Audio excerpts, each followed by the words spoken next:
If you need 144 rolls of toilet paper for a 14-day quarantine, you probably should have seen a doctor way before this coronavirus.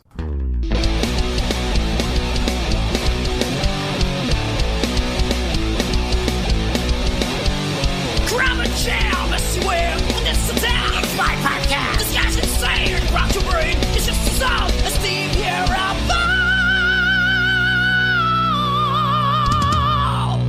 Hey, schmack-a-magob, it's time for another Vieira Vault, and here's another fan-paid episode. And we have, oh man, this guy's awesome. His name is Scribble. What's up, bro? What up, motherfucking Dr. Fuck? It's an honor to be on the fucking podcast, man. Thank you. Well, it's an honor to have you, dude, because you know why I love you so much, dude? You want to know why? What's that? Well, I'm offended you don't know. Because you did the epic Dr. Fuck rap. What is it? I mean, I did the lyrics, but the music, what is it? Yeah. The Mad Beats. The Mad Beats. Yeah. It was basically when Eminem came out with that horrible fucking BET freestyle. And you did your own version, including King Diamond and all the dope metal shit. And I took your acapella from the podcast and I laced a beat under it. And it was awesome. I made a video for it.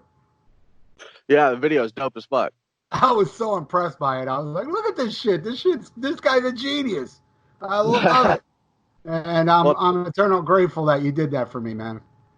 Well, man, I do that occasionally, but I only do that for people I fucking love. And when I heard you say that you owned "Blessed Is the Black" by Coven, I immediately went, I love this motherfucker. I've never heard anybody drop it. Oh, hell yeah. I've had that shit. And you know the funny thing about that album? It was my friend Holy George, who loved the album too, but Holy George just had this thing about giving stuff to people. And he's like, here. I was at his house. He goes, here, have this. I think you'll dig it. And I was like, all right. And I took it home and I listened and I called him. I go, dude, this shit rules, man. And he's like, yeah, I know. I go, you know? Why the fuck you give it to me then? Yeah, man. Long as my arm and 5 times as thick, you'll die at the end of my iron dick. Yeah. Good stuff, man. Before we get into Megadeth, did you ever go beyond that album with Coven? They got a couple more. They got Boneless Christian, and there's another one, too. Did you ever check out any of their other shit? I'll tell you right now, I don't think it's Boneless Christian, but in my folder, I have another Coven album, and I'll tell you which one it is. Boneless Chicken. Yeah, 1993. Yeah, I remember Fucking a Nun was a good song off that one. Nun! Fucking a nun! And I'm gonna kill her when I'm done! So they have a third album. Yeah, they got Death Walks Behind You is the other record. Well, you know what? I'm pretty impressed you're aware of Coven. You know, I discovered Coven. My grandmother was a hardcore Christian at one point, and she brought home from church a VHS called "The Dangers of Rock and Roll," and it introduced me to so much dope shit that I love today. Oh, you mean one of those church videos? Yeah, it was one of the past. Look at this album cover by Celtic Frost. They're demeaning Christ. And I'm like, that shit looks so fucking cool. I got to get this. I got to hear this. Dude, during the 80s, the Satanic Panic shit, those church videos fucking ruled. They gave one on, I saw one on some, don't ask me why. I don't even know why, but on a religious channel, they had one of those shows. And I taped it on VHS. And dude, it's like, the shit they would say was just fucking hysterical. I mean, they added ELO, Styx, and Satanic bands. Yeah. It's crazy, dude. Hilarious. Yeah, the Satanic Panic was awesome. And that video you're talking about, I would love to see that shit. Yeah, it's all on YouTube now. It's called Hell's Bells, The Dangers of Rock and Roll. Oh, I got to see this after we're done. Definitely classic. So I was honored to be on your show once. And what Yes. was it? Was it our favorite Megadeth songs? Was it, Yeah, right? I have a podcast called the Psycho Head Blowout. Anybody listening, if you want to subscribe, just go search From the Dungeon. That's where I'm under now, the Homies podcast. But we post all the Psycho Head Blowouts on there. And yeah, I had you on episode 11, I believe, and it was the top 10 Megadeth songs from 85 to 93, I believe. Right. Yeah. Yeah. We didn't explore System Has Failed, or originally you wanted to do Cryptic Writings. Why did you change your mind to this album? You know, this album, I changed my mind because Cryptic Writings is a great album, and your previous podcast with Ian Wadley, you guys had done a lot of Megadeth episodes, but you never did a Cryptic Writings episode. Ah. And it was all, it's one of my favorite of the later years of Megadeth, but I just had to switch it because I've never found a podcast that has reviewed this record, The System Has Failed, and Mm. The System Has Failed came out when I was 12 years old, and it was my first Megadeth record. It was, I mean, I had Countdown to Extinction and Rust in Peace and shit like that, but this was the first one that came out when I was a fan. So it holds that for me. You know what I mean? I have a lot of nostalgia with it, so that's the reason I switched it over.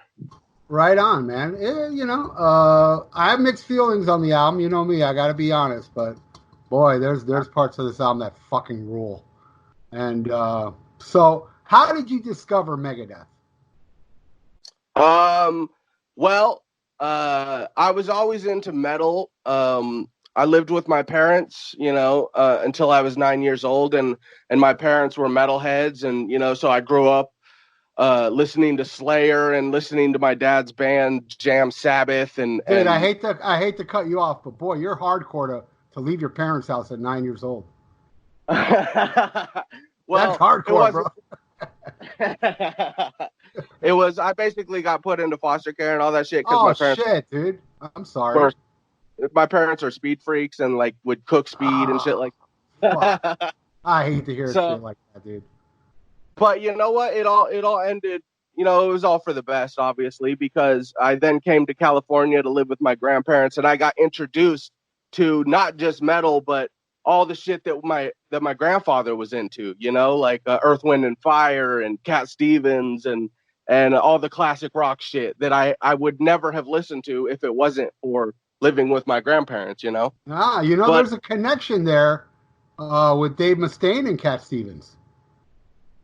oh yeah, absolutely, absolutely. I'm aware of the yeah. He got a lot of his melody and shit from listening to Cat Stevens when he was a kid, and I think really just what I was listening to Metallica, and I noticed that all of my favorite songs have this guy named Mustaine in the liner notes, written by Mustaine, and I'm like, who the fuck is this Mustaine dude? And I remember seeing something on VH1, and he popped up, and it said Megadeth. So I went to the Music Warehouse, and I got Countdown to Extinction, was my first Megadeth record, and I just fucking fell in love with it. You know what I mean? I connected so much with Dave Mustaine and his story, and coming from a fucked up childhood, and you know what I mean. And at that point in my life, I had went from speed freak parents to California with my grandparents, who dragged me to church. So then I got the whole demons and that whole experience of brainwashing your children with religion and shit like that. So I just really connected with Dave Mustaine since I first heard him. Wow, cool, dude. I did tell my story on your podcast. I remember this. My whole experience with Megadeth, um, my discovering of Megadeth was I was aware of Dave Mustaine, before Megadeth arrived. Because, dude, I'm older than dirt, bro. And my buddy, how I discovered it was my buddy got Metal Massacre when it first came out. Mm-hmm. I mean, I have Metal Massacre 2 now on vinyl, but I don't have his version. His version has, I believe, Metallica is spelled with 2 T's. I could be wrong. Oh yeah, the I know OG it's version. misspelled. Yeah, he had that version. I ended up getting a later one that just says Metallica properly. But anyway, he called me up because this is a guy who I'm still friends with. I love him dearly, even though he's not as metal as I still am. But he called me up. Me and him used to discover music together. I mean, I'm talking, dude, 70s. He would call me up, dude, I got this band called AC/DC. And I was like, who? I mean, nobody knew AC/DC. He had If You Want Blood, You Got It. So I went to his house, I listened to that, and I was like, well, it's good, but boy, that singer sounds like an alien. I don't know about that. Now, Bon Scott's one of my greatest favorite singers. He turned me on to Deep Purple, Made in Japan, Cheap Trick, and Van Halen. We were just, I've known him since third grade. And Manowar. I mean, every time, and we would always try to find something we didn't know. Dude, I got this band called Iron Maiden. I got this band called Raven. And we would always, like, turn each other on to music. So that day he called me up and goes, dude, I got this album called Metal Massacre, and there's a band on here called Metallica. Dude, they're faster than Motorhead. I was like, impossible. I'm telling you, dude, it's faster than Motorhead. I was like, I'm coming over. He lived about a mile from me. Drove my bike over the house and completely floored at what I heard. It was like, what the fuck is this? Soon after, another buddy of mine got No Life Till Leather, a copy of a copy of a copy on cassette. Right. And I was like, oh shit, more Metallica songs. And that had, like, I remember hearing Jump in the Fire was on there, and I can't remember. But anyway, fast forward. Basically kill them all with minus a couple tracks. I think Metal Militia wasn't on. I could be wrong, but anyway, fast forward a year later, and we're at a beach party. This guy rented a hotel. We're all hanging out, partying, getting fucked up, and this guy comes up to me. Hey man, you ever heard of Metallica? And I was like, oh my god, nobody knew Metallica back then. I was like, wow. I was like, yeah, dude. Hit the Lights. And he's like, yeah, dude, I got their album. I was like, what, No Life Till Leather? He's like, no, Kill 'Em All. I was like, what? Like, yeah, come to my car. He had it on cassette. That was the first time I heard that. So then I got the album. I bought the album. And that's when I noticed. I was like, hey, this ain't Dave Mustaine. Because I'm so used to knowing Dave Mustaine. And another little note, Kerrang! Magazine had a full-page picture of Metallica with Dave Mustaine. Before really? Yeah, dude. It was a black and white picture of them live. This was before Kill 'Em All, before they fired Mustaine. Anyway, so fast forward a couple years later, and I used to go to this place called Open Books that sold import albums, and I would always go there and I'd find, Celtic Frost, Venom, Merciful Fate, Raven, you name it. All the import shit was there. So I went there one day and I saw this album, Megadeth. And it had a little hype sticker on it saying, featuring original Metallica guitar player Dave Mustaine. I was like, whoa, wow. Oh, I got to get this. So I grabbed the album. I go up to the counter. I forgot my wallet. And it takes me 90 minutes to get there on a bus, right? And, dude, I fucking had to go back home, grab my wallet, come back. I told, hold that album for me. And I remember I didn't have enough money to get home and I actually panhandled. It was like, I think it was like 50 cents back then, or 35 cents. So it didn't take me long. Get home, I put on this album, and I was like, whoa, this is even faster than Metallica. This was like the craziest jazz fusion, just insane. And I never understood, people are like, Mustaine's voice. Dude, I got it right from the get-go. Because it's so unique. It's so, I was a little like, why is his vocals buried? It should be a little more up front. But whatever, I still ended up loving the album. So that's how I discovered Megadeth. And bro, that fucking, those first two records, like, I don't understand how the fuck people can listen, especially the first record. The first record gets a lot of shit. You know what I mean? Even a lot of Megadeth hardcores, they skip the first record. Oh, it's just, him trying to beat Metallica. Like, that's what they claim the whole record is. Really, that was only one song, and it was the Mechanics, right? But people kind of shit on that record. It's one of my favorite, if not my favorite all-time Megadeth record, is Killing Is My Business. That shit fucking shreds. It's venomous. You know what I mean? You could tell this dude's got, first of all, a ton of cocaine, and fucking heroin in his system. You could tell Yeah. this dude is out for revenge, and maybe they could feel that. The haters of the album can feel that. But to me, I've always loved it. I've always loved Dave Mustaine's voice. That's one of my favorite things about Megadeth. And I agree with you, dude. To me, Peace Cells my favorite. Chillin' is my second favorite.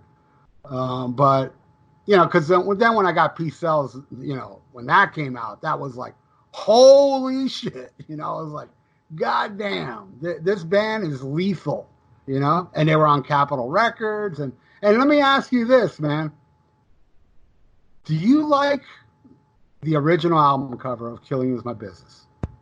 I love I know this is rare, but I love the original cover. I think it's so fucking badass. I like the remix cover too, but I think the original, yeah, it's cheap.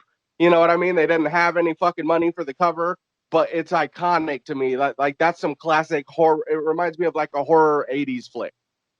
I agree, dude. I love that album cover. I do like, what they did later, which was, as Dave Mustaine said, was supposed to be the album cover, that Right. remix cover. But, dude, I don't know. There's just something about those early metal albums, those combat covers and Megaforce and Metal Blade. They're cheesy, but they're awesome. That's probably the same reason why I love all those early MTV videos that are so stupid. It's great, Yeah.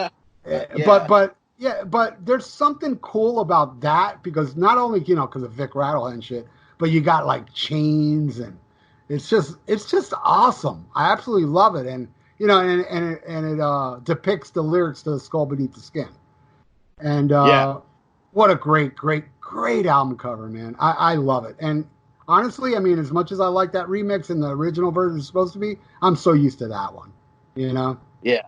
Absolutely love it. And I mean, I kept up. I saw Megadeth twice on Peace Cells. They played 2 nights down here. Then So Far So Good, I saw Rust in Peace open for Priest and Clash of the Titans. I don't think I've ever missed a Megadeth show in South Florida. I haven't. I've seen pretty much every tour. Sytsem Has Failed did not come down here, though. That didn't come down here.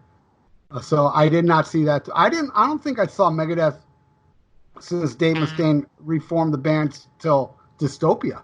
No, not Dystopia. Endgame. Wow. Yeah, first time I saw Megadeth was 2010. It was the American Carnage tour with Slayer, and over here Testament was opening. I think it was Anthrax maybe over. Here was over here. You were at? I think it was Anthrax, right? Is that the one? Is that the one where they played all of Rust in Peace? Yeah, it's the Rust in Peace 20th anniversary. Yeah. Yeah. That was with Anthrax down here, and Slayer did all seasons, and Anthrax was really good that night. But anyway, so Dave Mustaine one day slept on his arm, and he woke up and his arm was all fucked up, and the doctor said he couldn't play anymore. So he pretty much broke up the band, and then there was a lot of problems with Ellefson. So when he reformed the band, he didn't bring back Ellefson, which was weird to me. It was odd, Megadeth without Ellefson. But what matters is the music, Right. And what Dave was saying, listening to this album, so much. I haven't listened to this album. This last week, I listened to it every day, and I haven't listened to the album that frequently since I first got it, But the story is that Dave didn't know this was going to be a Megadeth album. It was meant to be a Dave Mustaine solo album, and I can kind of see that on the last few tracks of the record, because they're very like, okay, this sounds like some other shit. You know what I mean? But I feel like he was just saying that, to like shoo Ellefson away or something. You know what I mean? Because it's like Blackmail the Universe does not sound like a solo track. That sounds like a fucking Megadeth song.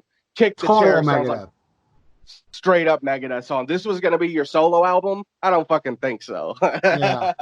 Or maybe those were written after, like the solo album songs he wrote, Right. But I mean, I haven't, like you, I haven't heard in a while. So when you told me, look, I'd rather do Sytsem Has Failed, I was like, cool. I mean, I remember liking it, I haven't heard in a while. When it comes to later Megadeth, the ones I listen to the most is Dystopia and Endgame. I love those albums so much. But which by the way, I just bought Endgame on vinyl. It was at a local record store. Well, a couple months ago. I was like, whoa, Endgame's on vinyl. But anyway, so I did buy this when it first came out on CD. I still don't have it on vinyl. It probably is on vinyl now, right? Yeah, definitely. Yeah. Well, I don't know if the OG, but the remaster is on vinyl. Right. So did they change it around like they did the early ones? No, thank Good. God. It's not remixed and remastered. It's just remastered. So I even listened to the remastered, and there's no difference. It's just a little louder. All right, cool. All right. Well, Scribble, why don't you take track one, Blackmail the Universe? Okay. I mean, this is the ultimate, like, this song right here is, to me, is the ultimate return of Megadeth. You know what I mean? It's the perfect opening that a Megadeth hardcore wants to hear. You know what I mean? It's war popping off into a bludgeoning riff. To me, this is the true return of Megadeth. You know what I mean? Like, The World Needs a Hero was okay. I mean, it had a couple cool songs, but to open the album with this is really setting the bar fucking high. You know what I mean? And Mustaine is coming in with that snarl. It's the return of the Mustaine snarl, especially when he goes, with the gun to your head, yeah, bang, bang. You know what I mean? I love those little that it's almost like a hip hop ad lib that he adds into that. And he also does the wow during the album. Oh yeah, it's the return of truly fucking snarly Mustaine. You know what I mean? And also Chris Poland from the first two Megadeth records is playing leads on this record, and boy, can you fucking hear it. Because I love the back and forth between Mustaine and Poland. You know, Poland is maybe more melodic and thought out, while Dave's more like, Dave comes in just shredding, pure anger, raw energy, but they mesh together perfectly. This is the perfect opening song to me. Blackmail the Universe fucking rules. Oh yeah, total old school Megadeth. Adding that political atrocity prediction that Dave loves doing back in the early days. And I love that crushing intro with the news reporter. That it's just so Megadeth, It's so original. If you think, when you listen to that, it's like there's no bands that do shit like this. And the doom and gloom spoken word before the solo is awesome. This is a killer song. It's funny. It's cool because I always thought, you know what, in hip hop, when I mix a song or something like that, I'll take news samples, like straight up from actual news reports, and put them maybe before a song for an effect, for the atmosphere of the song. But you find out that Dave has actors and shit coming into the studio and actually doing this. It's not just ripped from Fox News or CNN, you know what I mean? Like they write this and they come up with the whole thing, and that makes it even fucking more awesome to me. Yeah, no, it's amazing. It's amazing. I'll take the next one. It's called Die Dead Enough. It's not bad, but I'm not crazy with the melodic chorus. I'm sure this is why it was the single, but it didn't make an impact. I think the song is just okay. I don't hate it, but, listening to it when, after all this time, I was like, oh, yeah, this was the video. And it was kind of like I forgot about the song. So it was not very memorable to me. And I don't think this song was a good choice. They should have had Blackmail the Universe, or a couple ones coming up that I'll mention should have been the first single. But it's just okay. It's kind of a throwback to, the melodic, what they were striving with euthanasia and Countdown. But I don't know. For me, it just didn't hit the mark. What did you think? Well, first of all, I don't know who the fuck Megadeth have picking their singles throughout their career, but they always make odd choices with their singles, I feel like, why this was the first single, I have no idea. I like the song. It's not one of my favorites from the record, but I definitely feel like Kick the Chair or Blackmail the Universe should have been the first single. But either way, I found out last night this song was written for Tomb Raider 2. It was written about Laura Croft. Oh, I didn't know that. Yeah, and apparently they were only going to give Dave 25,000, and he said that wasn't enough for his song. So Right. I never knew that. That's kind of cool to know that. But there's very subtle strings in the song. Did you notice that listening back to this? The strings in the background? No, I do notice strings coming up on another track, but no, I didn't notice it on this one. It's very subtle, but it's subtle enough to where you might not even notice it. Um, the song to me last night when I was listening to it, I was really fucking with it. But then I listened to it this morning. I'm like, this is okay. Like you said, there's a catchy chorus. The I can't punch hard enough, I can't kick high enough.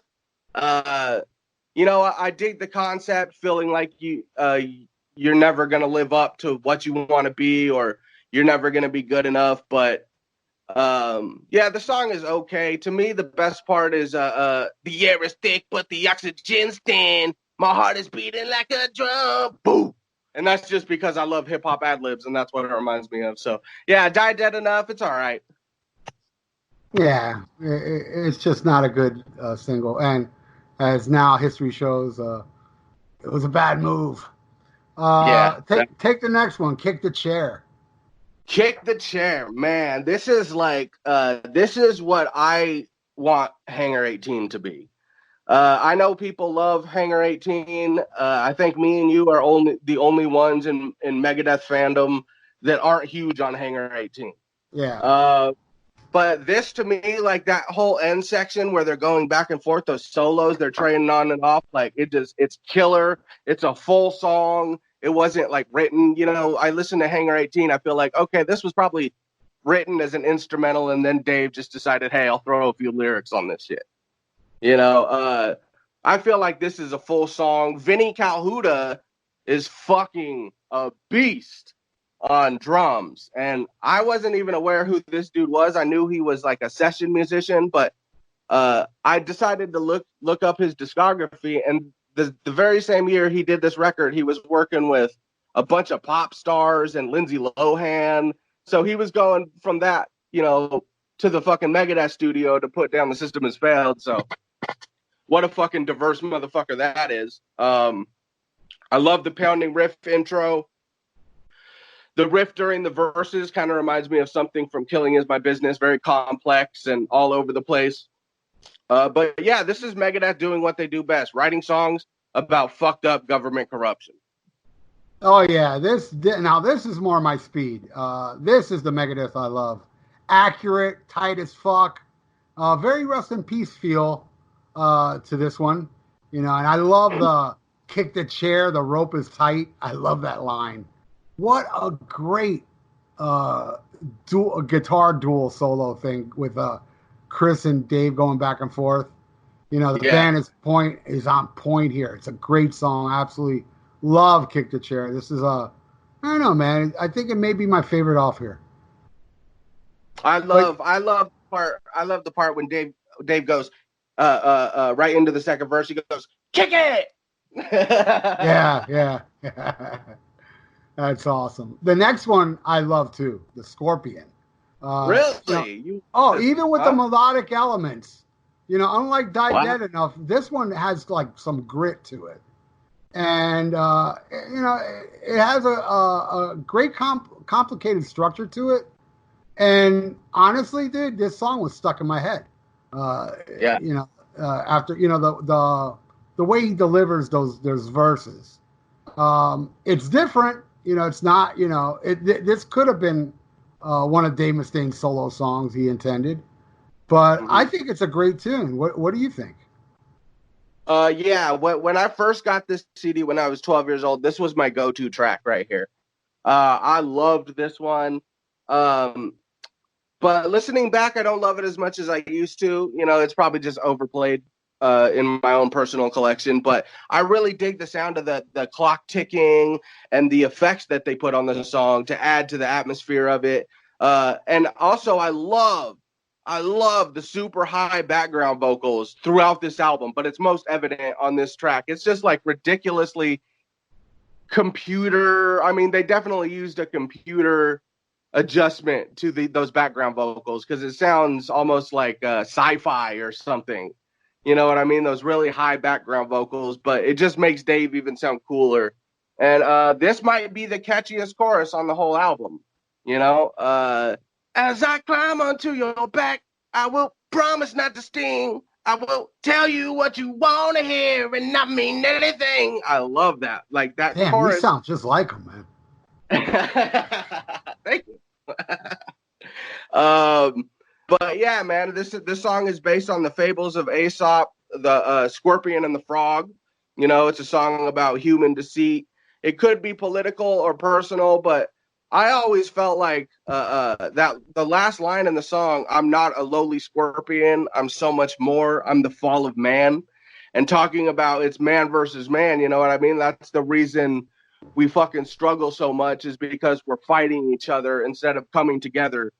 And yeah, I love the way the song ends with the news clips and everything like that. The marijuana and hashish, da da da da, over the southern border. I love that whole part. So yeah, the Scorpion is definitely top 3 tracks for me. Nice. What did you think of Tears in a Vial? I think Tears in a Vial could be right off of Cryptic Writings. I mean, this song sounds like, I mean, even the guitar tone of it sounds like a Cryptic Writing song. Took me a while to really get into this one. Took me a few years actually, but I really like it now. Again, it's not one of my favorites from the album, but I love that in the beginning when you're listening to it, you think in the beginning of the song that Dave is kind of white knighting it. You know what I mean? It sounds like a broken relationship song. Um, you know, your eyes were windows into your soul. Your body was heavenly, just like the sky.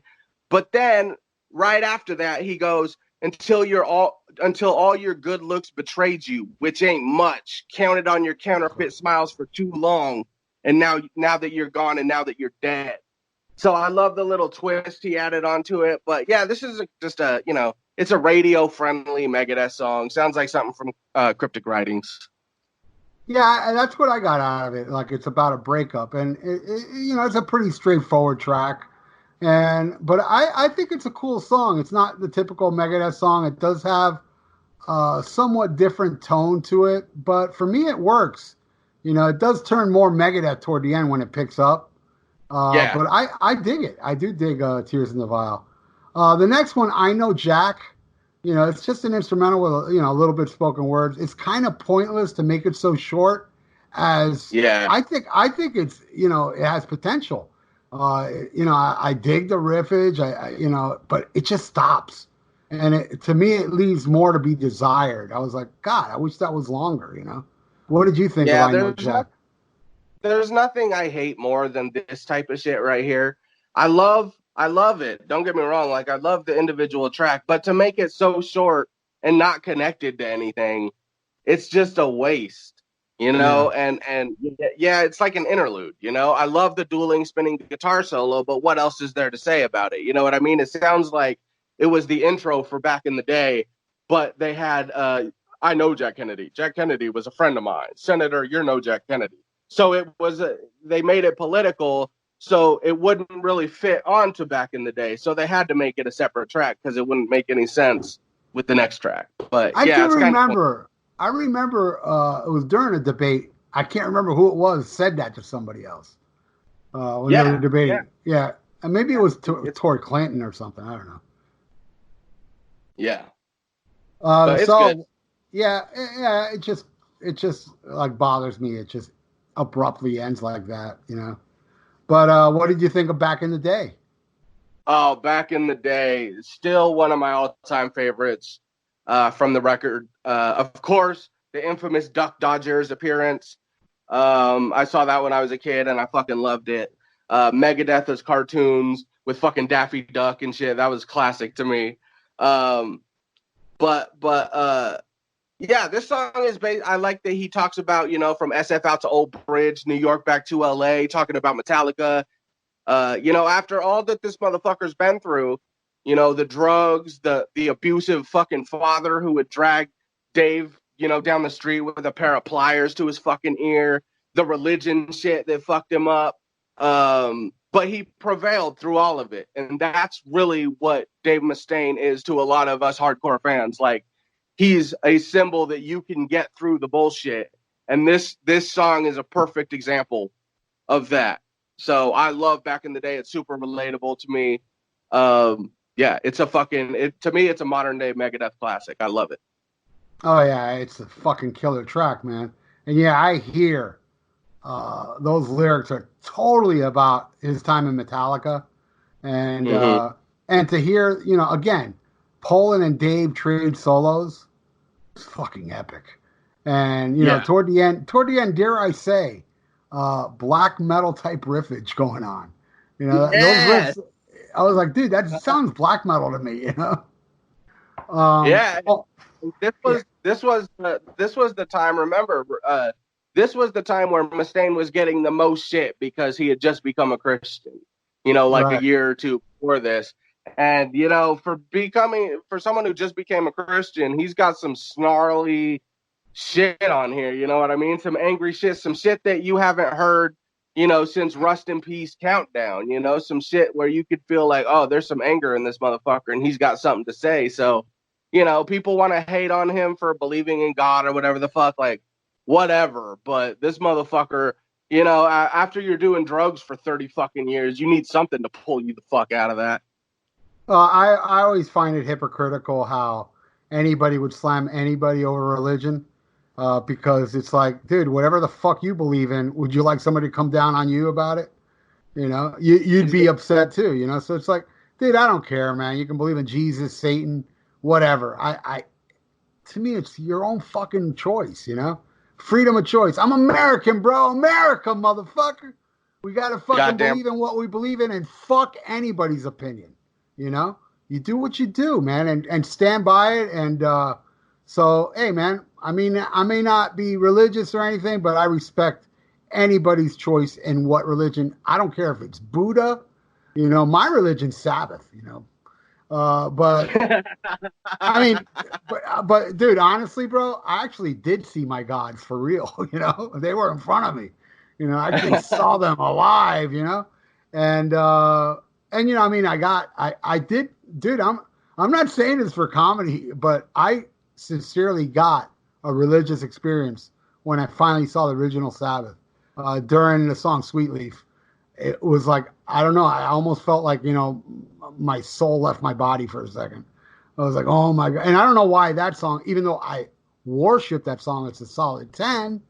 But it was that song in the set did it for me. But I mean, that's my religion. My religion is metal, man. I mean, and it does something for me. And for Dave, Jesus does something for him. So, more power to him, man.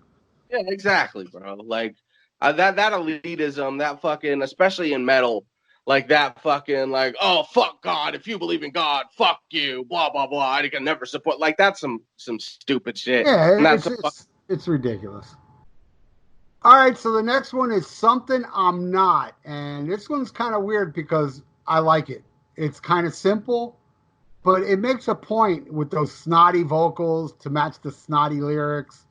Um, it may be filler, but it's killer filler to me, and that is much welcome on this album. I mean, I don't mind this song. It's and you've noticed I said I had a problem with this album. Well, so far, I've only had one song problem, but it kind of ends here. But what did you think of Something I'm Um, Not? That I'm not. yeah, this song is a grower. It took a while, but now I love it. It's one of my favorites.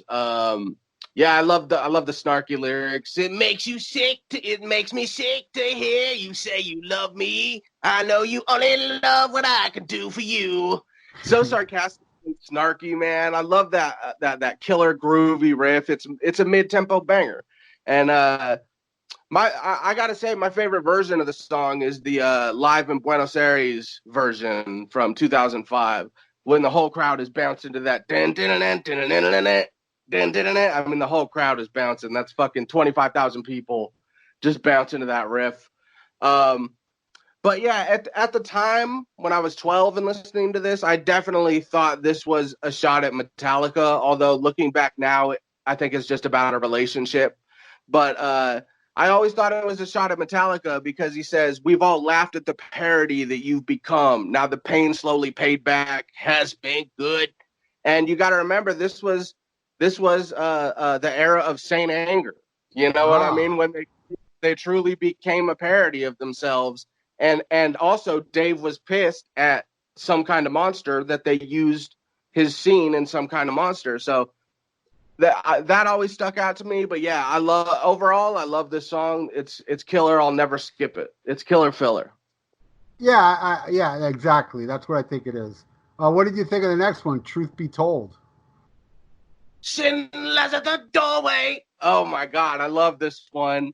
Pretty easy to figure out what this song's about. He says it in the first line. This is the first tale of death in the world when Cain struck down Abel. So it's another man versus man kind of thing, the nature of human civilization and destruction and that type of thing. But it's got a really catchy hook.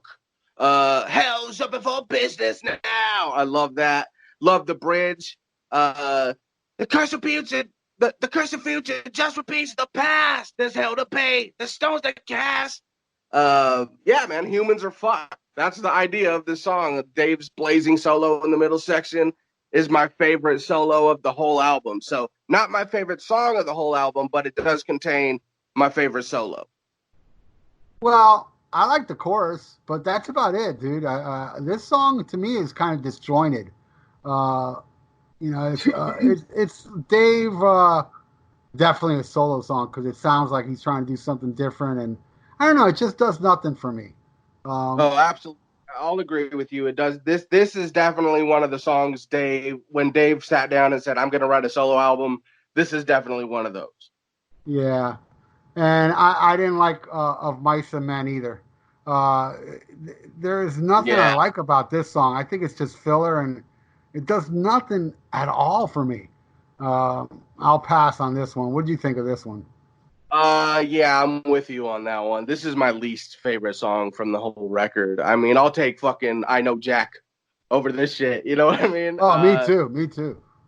Um, you know, it's another looking back kind of song like back in the day was. We already got one of those, you know what I mean? It's uh a track I was always embarrassed to show my friends because of the Backstreet Boys style vocal intro. The vine burns on and on it drives me. Oh my god, it's like what the fuck are you doing, bro? So yeah, man, of Mice and Men, I'll skip this shit for eternity. This is my least favorite, one of my least favorite Megadeth songs. Period.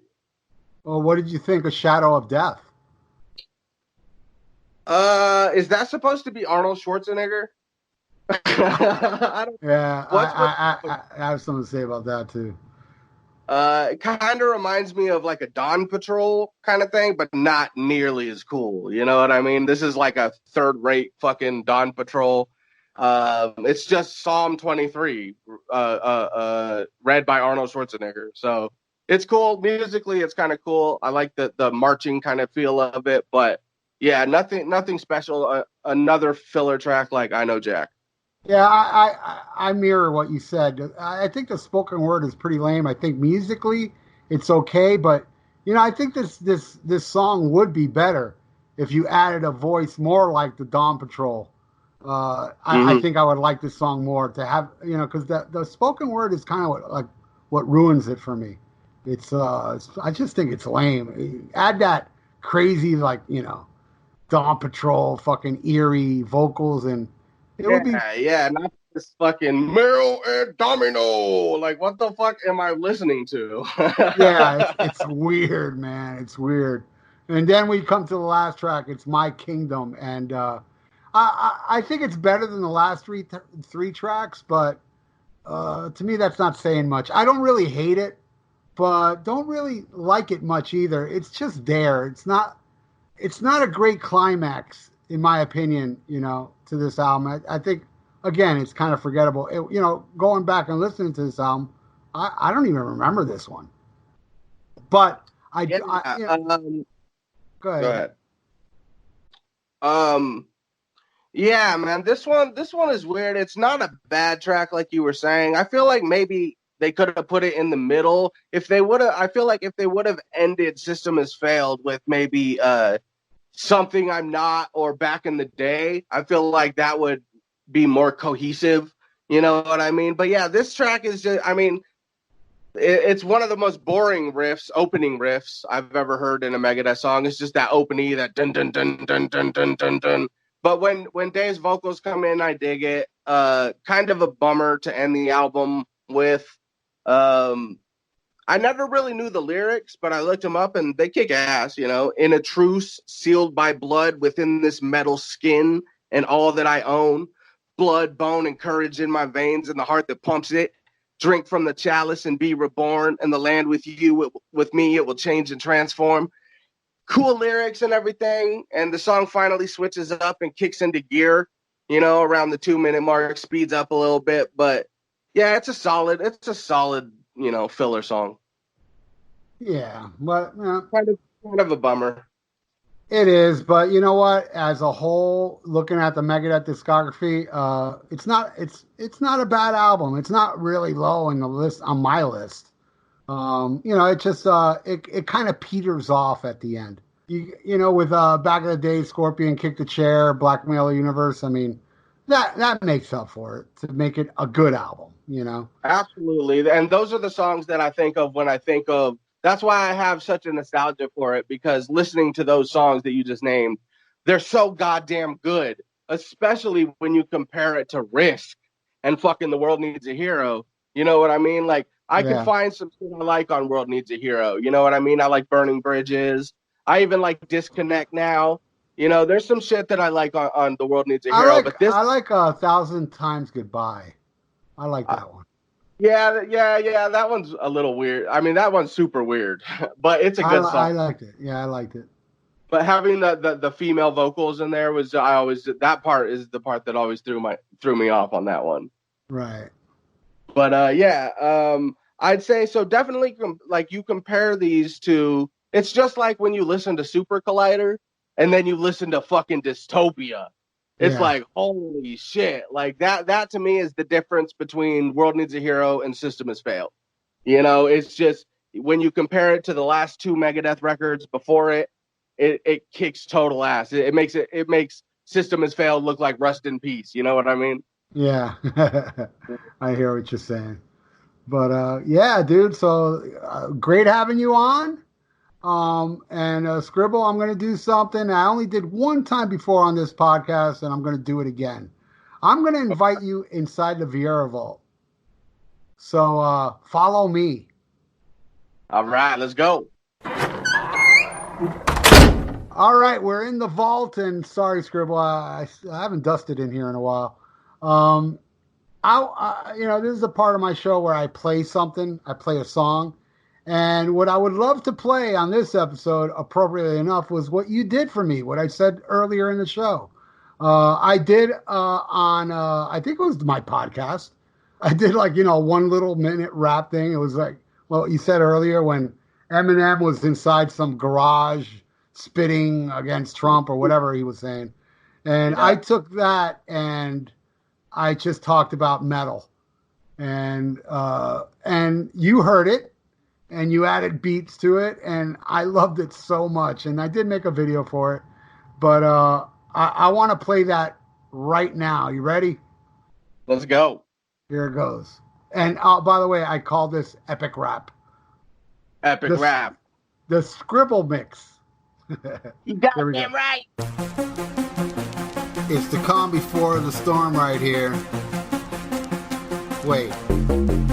I was going to start this off. Oh yeah. Here's a rap I'm gonna drop. What the fuck? Get it? Hot. Bust the horizon. Pay no Verizon. Can't stop in the Poseidon. Then I break up my grandma from that asylum with the help of my main man, the legend King Diamond. Welcome home, grandma. Let me get you the door. Later I'll get you some tea at the convenience store. Doors are jammed. I'll be damned. Be right back, grandma. Just chill and hang. I'm in a bind, I declare. If she shits her underwear, then it will spread everywhere. Now! Fuck that, granny. You're on your own. You try to fix the dough. I got to go. Going downtown and get a massage.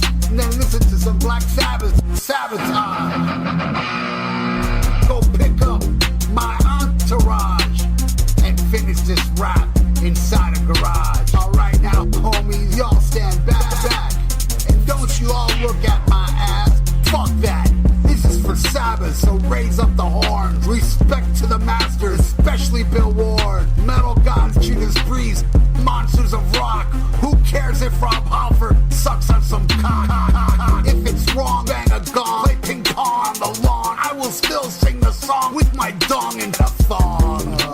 That came out wrong. Getting weird, I better now stop. Come on, Dr. Fuck, finish this, chop chop. Back with a shame, at the top of my game. Sucker MCs, you all been maimed, one by one, flame, flame, flame. Now you all fear my name, sweeter than aspartame. My flow can't be tamed, one more thing I gotta say. Rock and Roll Hall of Fame. Fuck you! Alright, there you go. It's short, but, you know, it's more, it makes more of a point than I know Jack, you know, than in that of drug. And I thank you so much for doing that for me. And I thank you so much for donating, dude. You know, it's because of you and everybody that did donate. I got to go to, you know, Nashville for free. And also it helped a lot with the Rockin' Pod, which is, you know, was very important. And, you know, it also made, you know, the Rock and Metal Combat podcast look like just total pimps, which we were. We were total pimps.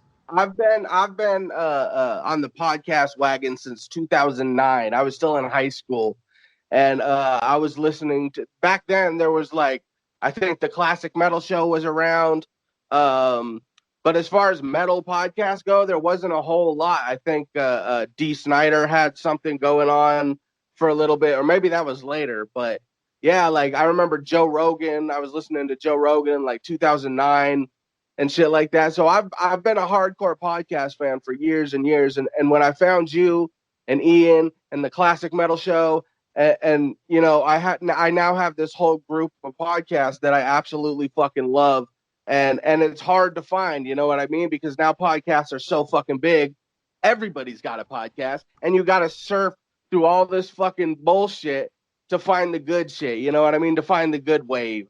And I'm definitely glad I found you, bro. And it was an honor to fucking have you on my podcast and be on yours. And you actually did an intro and an outro for one of my mixtapes. It was a compilation of all my old mixtape tracks. That's right. I got Dr. Fuck is on the intro. So everyone go check out Scribble, The History of Violence.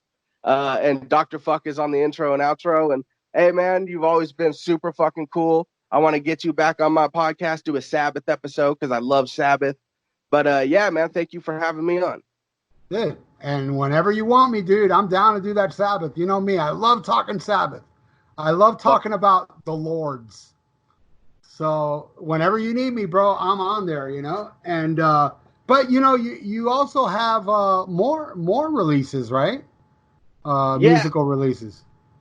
A couple years ago, 2018, I released an album called Skinwalker, and that did actually really good, and you know, charted on the top 100 in America and in Ireland, of all fucking places. Wow. So I don't know what that was about, but I'm actually working on a new album. It's 95% recorded, done. It just needs to be mastered, and but I got Chris Barnes from 6 Feet Under. The OG I remember reading that, yeah. Yeah, the OG vocalist of Cannibal Corpse. He's super cool. He did this dope ass intro. The album is called Black Eyed Children, and he did this amazing fucking intro for the record. I got Art Alexakis from a band called Everclear. If anyone from the 90s remembers that. I know Everclear. I know. Yeah, one of my all-time favorites. Got my boy Chucky Chuck from, you know, D-Gaff, Cottonmouth Kings, all that shit. So it's a really good record. I can't wait for motherfuckers to hear it. It's even though it's a straight up hip hop record, I'm a metalhead. You know what I mean? So there's plenty of metal references, and I'm just putting this out there. You might hear a Ralph Vieira clip before one of my songs starts on this record. So ooh, really? Yeah. Hell yeah, dude. I'm proud to be part of it, man. A hilarious Dr. Fuck quote that I pulled from a podcast, and people are gonna love it, man. I can't wait for people. I want you to send me the clip, and I don't want to know what quote it is. I want to be surprised. All right, you'll be surprised, bro. Yeah, definitely send it to me. Well, brother, I can't thank you enough, man. And you have an open invitation. I'm going to have you on my show again, and I'm ready to do the Sabbath on your podcast. What's the name of your podcast again? Let everybody know. If you want to hear my podcast, I used to have my own feed, but there's some shit going on with the station I was on and shit like that. So just search From the Dungeon. And that's basically the little podcast network I'm on, Famcast Media. Just search From the Dungeon, subscribe. And my show is called the Psycho Head Blowout. We do top tens. You know, I've had Bob Now Bandian on to Yeah, do. I love Bob. Bob was on my show twice. Bob is fucking amazing.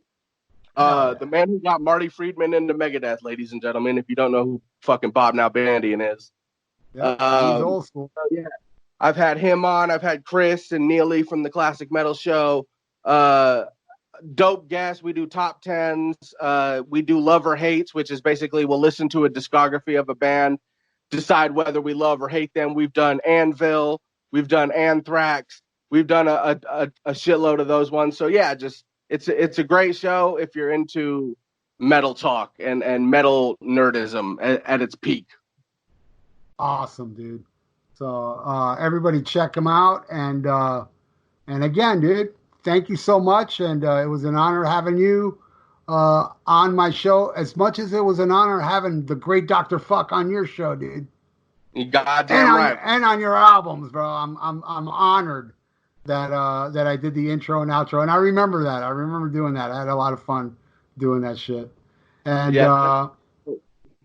again, thanks again, dude. And till next time, man. Schmack 'em a god, brother. Smack 'em a god, goddamn. Hell yeah, man. Scribble rules. I love that guy. What a great guest he is. I'm going to have him on again. That's for damn sure. Anyway, it's come to the end of the show, and just a couple little things I want to talk about as I'm recording this on March 29th, 2020. As most of us that have brain cells, we're staying in quarantine, riding out this coronavirus bullshit. And I'm not a guy typically to stay at home much, and it's driving me crazy. But I've been doing a lot of stuff, a lot of videos for my Almost Human video channel. Also, I have a channel on YouTube called Ralph Vieira's Videos, where I just uploaded a shit ton of compilation videos that I've acquired through the 80s with my VCR. A lot of stuff that I recorded on my VCR and dumped on DVD, and I ripped them on my computer, and I'm putting them up. And I have them all scheduled for the next 3 months worth. Every Thursday at 6 p.m. on Ralph Vieira's Videos on YouTube, you'll see compilations of, I just put up an Ozzy one from the 80s. A lot of stuff that you can't find on YouTube is now on YouTube, thanks to Ralph Vieira's Videos.